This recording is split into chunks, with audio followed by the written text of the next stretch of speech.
Hello students, एक ये लिखा हुआ है कि quadratic equation unit 4 class 10th situational problems based on equations reducible to quadratic equation. ये टॉपिक रिमूव्ड है, डिलीटेड सिलेबस में से अगर आप देखें तो ये रिमूव्ड था टॉपिक, बट फिर भी एक बच्चे ने मेरे को क्वेरीज भेजी थी तो मैं उसको निराश नहीं करूँगी, चाहे उसकी कहीं भी काम आएंगी, बट नॉलेज कभी जाती नहीं कहीं वेस्ट। तो वैसे भी हमने पहले करा भी दिए थे ये सम, एक बार फिर मैं ये सम की वीडियो बना के भेज रही हूँ, सो प्लीज़ देखो। क्या है, in a class test the sum of Shefali's marks in mathematics and English is 30। कि कोई टेस्ट हुआ था क्लास में, इंग्लिश और मैथमेटिक्स दोनों के कुल मिला के 30 मार्क्स का पेपर था। Had she got 2 marks more in mathematics, अगर वो मैथमेटिक्स में 2 मार्क्स और ले लेती, and 3 marks less in English, और 3 मार्क्स इंग्लिश में अगर उसके कम आ जाते, then the product of their marks would have been 210। तो उन दोनों के जो प्रोडक्ट मार्क्स थे उनकी प्रोडक्ट 210 है। Find our marks in 2 subjects. तो क्या है, total marks Shefali gets in both subjects है 30। Let she gets in maths x, then she gets in English, total 30 है, तो 30 में से x तो उसने मैथ्स में ही ले लिया, तो इंग्लिश के बच गए 30 minus x। According to the statement, अगर मैथ्स में 2 मोर गेन करती तो मैंने मैथ्स में 2 ऐड कर दिए। इंग्लिश में 3 लेस होते, इंग्लिश के 30 माइनस x थे, अगर 3 लेस होते मीन्स 3 कम होते, तो इन दोनों की प्रोडक्ट जो है वो 210 बन जाती। तो इक्वेशन इसको सेट कर लेते हैं, x + 2, 30 में से 3 गया 27 minus x is equal to 210।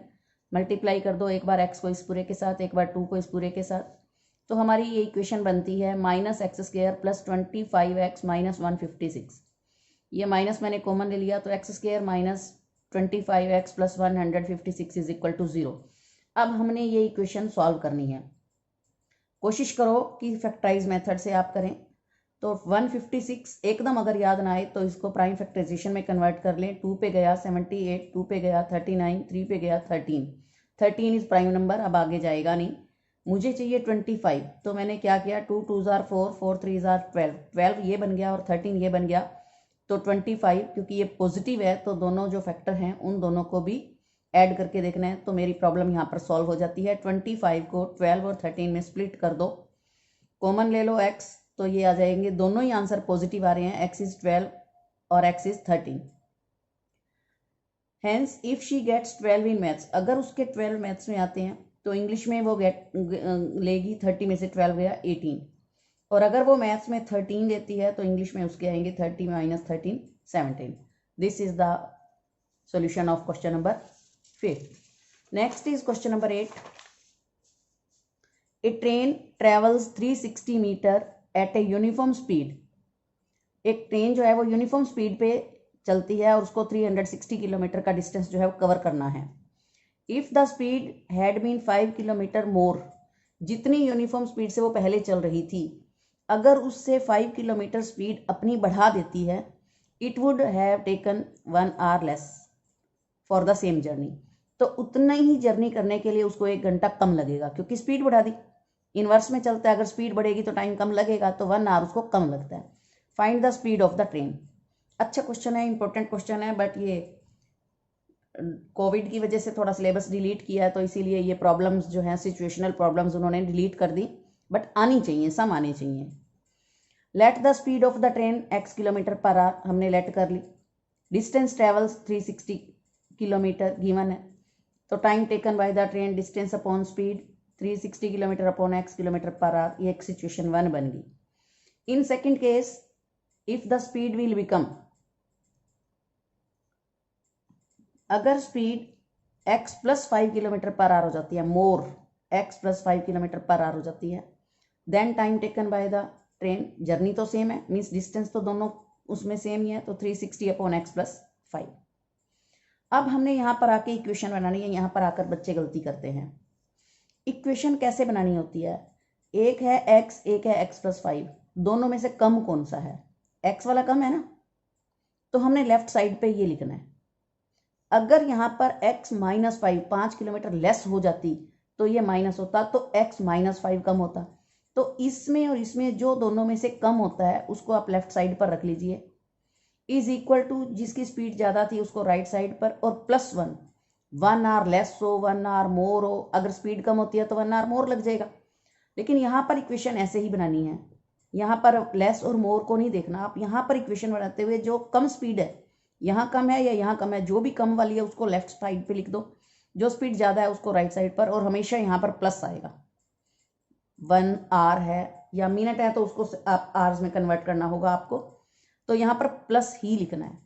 अब इसको लेफ्ट साइड पे ले जाओ, इक्वेशन को सेट कर लो। तो ये इक्वेशन सेट करने के बाद आता है x² + 5 - 1800 = 0। 1800 के फिर मैंने फैक्टराइज किए। अब 1800 जो है दैट इज नेगेटिव, इसका मतलब जो फैक्टर मैं बनाऊंगी उन दोनों को सब्ट्रैक्ट करके देखूंगी, और जो सब्ट्रैक्शन है वो that will be +4, that should be +5, sorry +5 आनी चाहिए उन दोनों का डिफरेंस। तो मैंने 2 पे किया 900, 2 पे किया 450, 2 पे 225, 3 पे 75, फिर 3 पे 25, फिर 5 पे 5, फिर 5 पे 1। मुझे 5 चाहिए, तो मैंने अपने हिसाब से लगाया कि कहाँ तक जा सकता है ये। जैसे 50, सॉरी चल देख लेते हैं इसमें। मैंने किया ये 2 2 जार 4, 4 3 जार 12, 4 2 जार 8, 8 5 जा 40, 2 2 2, 3 बार 2 और ये 5, इनको मिला के मैंने 45 बनाया। 3 3 जार 9, 9 5 जार 45, तो 45 और 40 मैंने जब बनाया तो मुझे 5 मिल गया इन दोनों का डिफरेंस। अब जो मिडल टर्म है पॉजिटिव, तो ये 45 पॉजिटिव आ जाएगा। तो यहाँ से हम इक्वेशन सॉल्व कर लेंगे, तो ये आ जाएगा x इज आइदर -45 और 40। बट x था क्या, स्पीड ऑफ द ट्रेन थी, और speed of the train can never be negative, so this is not possible. Hence we will say the speed of the train will be 40 km/h। तो बस यहाँ ध्यान देना है इक्वेशन बनाते हुए कि जो कम वाली है उसको यहाँ लिखना है, जो ज़्यादा वाली है वो यहाँ, और हमेशा यहाँ पर प्लस आएगा। उसके बाद था आपका बच्चों question number 11। Sum of the areas of 2 squares is 468 metre square. अगर मैं यहाँ पहली लाइन पढ़ती हूँ तो मैं सोच सकती हूँ कि क्या पता दोनों स्क्वायर एक साइज के हों, लेकिन अगली लाइन जब पढ़ी, if the difference of their perimeters is 24 metre, लेकिन उनके जो पेरीमीटर्स हैं उनका डिफरेंस दिया हुआ है 24। इसका मतलब है कि वो स्क्वायर जो है वो सेम साइज के नहीं है, सेम साइज के होते तो पेरीमीटर भी सेम होता। Find the sides of the 2 squares, तो मैंने 2 स्क्वायर्स लेट कर लिए हैं। First square, second square, let its each side is a metre and its each side is b metre.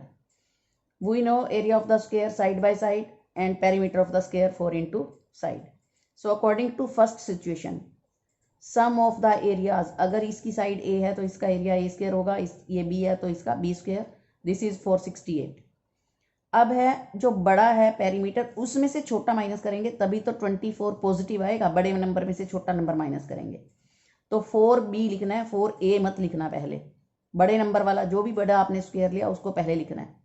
4b - 4a is equal to 24, 4 common ले लिया, b - a is 24, 4 से 24 काट दिया 6। अब हमने इन दोनों इक्वेशंस को सॉल्व करना है। तो फ्रॉम 2 में से अगर मैं b की वैल्यू निकालती हूँ तो 6 + a हो जाएगी, इसमें सब्सटीट्यूट कर देंगे, a² + b² + 2ab, फार्मूला लग जाएगा, सारा a में हो गया, तो ये बन गया a² + 6a - 216। वही फैक्टराइजेशन किया, आ गया -18 और 12। -18 नॉट पॉसिबल बिकॉज जो साइड्स हैं डायमेंशंस हैं वो कभी नेगेटिव नहीं होती, so it is not possible. तो 8 12 आ गया, दैट मीन्स जो स्मॉलर सर्कल था, जो फर्स्ट वाला सर्कल था उसकी साइड आ गई 12, और जो सेकंड है, सेकंड के लिए इसमें फ्रॉम 1 पुट कर दो a की वैल्यू, तो यहाँ से भी आ जाएगा 18। Hence each side of first square is this and each side of second square is this. एक क्वेश्चन नंबर 10 भी लिखा हुआ था उसमें, जिसने भी मुझे मैसेज किया था, बट आप देखना क्वेश्चन नंबर जो 10 है that is same as question number 8। Train की जो स्पीड वाला सम था एज इट इज वही है, ट्राई करना, अगर फिर भी नहीं हुआ तो मैं उसको सॉल्व करके भेज दूंगी। उसके बाद है 4.4 का क्वेश्चन नंबर 3, ये भी उसमें ही था, क्वेरी है।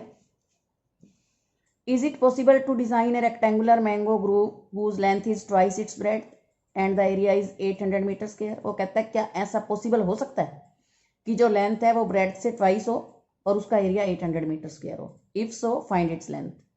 हम पहले पॉसिबल कर लेते हैं। इफ पॉसिबल, अगर ये पॉसिबल है तो ब्रेड हम x मीटर मान लेते हैं, तो उसकी लेंथ ट्वाइस 2x हो जाएगा। एरिया की बात हो रही है तो area of the rectangle length into breadth, length की जगह 2x, ब्रेड की जगह x पुट करो, 800 metre square, x 2x square is this, cut गया, x आ गया 20, मीन्स निकल गया हमारा, सही आ गया x 20। जो x था वो क्या माना था हमने, ब्रेड, तो लेंथ उसकी ट्वाइस है 40, तो हम लिखेंगे यस पॉसिबल, लेंथ इतनी है और ब्रेड इतनी है। क्वेश्चन नंबर 5 है इसका, वो भी ऐसे ही है, इसी के जैसा ही है जो अभी मैंने किया। Is it possible to design a rectangular park, perimeter 80 metre and area this. क्या ऐसा कोई रेक्टेंगुलर पार्क पॉसिबल है जिसका पेरीमीटर ये हो और एरिया ये हो? तो चलो उसी की तरह है, लेट कर लेते हैं। If possible let length of the rectangular plot park x, तो ब्रेड्थ हो जाएगा y, क्योंकि लेंथ और ब्रेड्थ का आपसी रिलेशन नहीं दिया हुआ तो हमें दोनों अलग अलग लेना पड़ा। We know perimeter of the rectangle is this, area of the rectangle is this. तो पहली बार पेरीमीटर है तो पेरीमीटर वाली कंडीशन लगा दो, एक इक्वेशन बन जाएगी। दूसरी बार एरिया वाली लगा दो तो दूसरी कंडीशन बन जाएगी। फ्रॉम 1 x की वैल्यू पुट निकाल लो और सब्सटीट्यूट कर दो सेकंड में, तो y में आ गया ये सारा, और y के यहाँ पर आंसर आ जाएगा 20, y 20 आ गया, तो मीन्स पॉसिबल है। अगर y 20 है तो x कितना होगा, इसमें पुट कर दो, जो हमने यहाँ से फ्रॉम 1 लिया था इसमें पुट करके, तो x भी 20 आता है। x भी 20 है, y भी 20 है, तो मीन्स हम कहेंगे लेंथ भी 20 है और ब्रेड्थ भी 20 है, दैट मीन्स ये पॉसिबल है। अब क्वेश्चन ये आता है कि बच्चे कहेंगे मैडम ये कोई रेक्टेंगल थोड़ी है, ये तो लेंथ और ब्रेड्थ दोनों सेम आ गई हैं, तो ये स्क्वायर है। पर बच्चों ये जो प्रॉपर्टीज़ हैं स्क्वायर की और रेक्टेंगल की, तो आपको पता होना चाहिए कि हर स्क्वायर एक रेक्टेंगल होता है, हर स्क्वायर भी एक रेक्टेंगल होता है, बट हर रेक्टेंगल स्क्वायर नहीं होता। तो रेक्टेंगल की भी लेंथ और ब्रेड्थ बराबर हो सकती है। So thank you, have a nice day.